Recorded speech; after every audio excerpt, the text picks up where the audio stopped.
ప్రతి సంవత్సరం ఏప్రిల్ 14న రాజ్యాంగ నిర్మాత డాక్టర్ బిఆర్ అంబేద్కర్ జయంతిని దేశవ్యాప్తంగా నిర్వహిస్తారనే విషయం మనందరికీ తెలిసిందే. ఈ ఏడాది 135వ జయంతి సందర్భంగా ఆ మహానుభావుడి సేవలను మరోసారి స్మరించుకునేందుకు ఘన నివాళులు అర్పించేందుకే యావత్ భారతదేశం సిద్ధమవుతోంది. బిఆర్ అంబేద్కర్ ను భారత రాజ్యాంగ పితామహుడు అని కూడా అంటారు.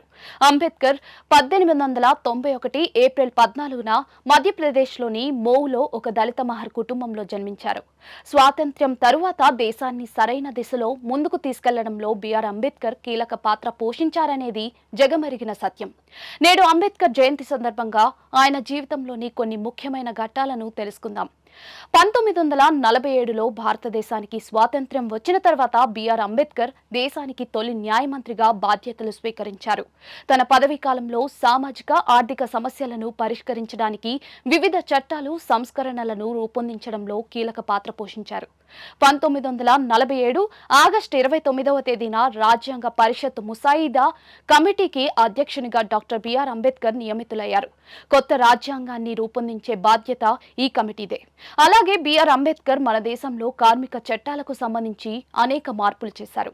1942లో ఇండియన్ లేబర్ కాన్ఫరెన్స్ 7వ సెషన్లో పనివేళలను 12 గంటల నుంచి 8 గంటలకు తీసుకొచ్చారు. బాబాసాహెబ్ విదేశాల్లో ఎకనామిక్స్ లో డాక్టరేట్ పట్టా పొందిన మొదటి భారతీయుడు. అలాగే దక్షిణాసియాలో ఎకనామిక్స్ లో తొలి డబుల్ డాక్టరేట్ హోల్డర్ కూడా ఈయనే. అతని తరంలో అత్యంత విద్యావంతులైన భారతీయులలో ఒకరిగా పేరొందారు. పార్లమెంట్లో హిందూ కోడ్ బిల్లు కోసం బిఆర్ అంబేద్కర్ పోరాటం సాగించారు. వివాహం, వారసత్వ విషయాల్లో మహిళలకు సమాన హక్కులు కల్పించడం ఈ బిల్లు లక్ష్యం. బిల్లు ఆమోదం పొందకపోవడంతో న్యాయశాఖ మంత్రి పదవికి కూడా రాజీనామా చేశారు.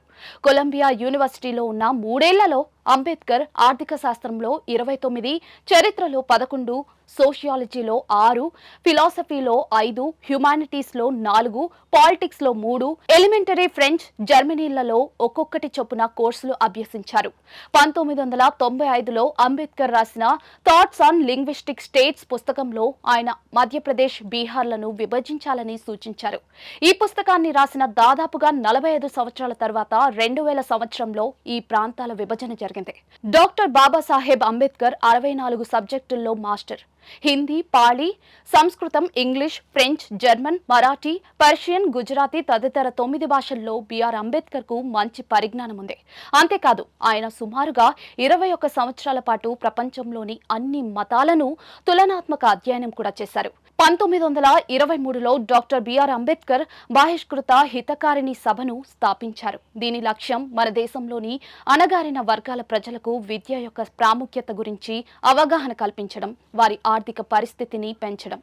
భారతదేశం నుంచి కుల వ్యవస్థను నిర్మూలించడానికి విద్య, ఉద్యమించు, సంఘటితం అనే నినాదంతో ఆయన ఒక సామాజిక ఉద్యమాన్ని కూడా నడిపించారు. అన్ని మానవుల సమానత్వ నియమాన్ని అనుసరించడం ద్వారా భారత సమాజాన్ని పునర్నిర్మించాలని ఆయన కోరుకున్నారు. అలాగే 1927లో అంటరాని వారికి సమాన హక్కులను స్థాపించడం కోసం మహారాష్ట్రలోని మహద్లో ఒక పాదయాత్రకు నాయకత్వం కూడా వహించారు. దళితులు ప్రజా చౌదార్ సరస్సు నీటిని తాకడానికి లేదా రుచి చూడటానికి అనుమతించబడలేదు. కుల వ్యతిరేకత, పూజారి వ్యతిరేకత మరియు ఆలయ ప్రవేశ ఉద్యమాలు వంటి సామాజిక ఉద్యమాలను ప్రారంభించినందుకు కూడా ఆయన్ను జ్ఞాపకం చేసుకున్నారు.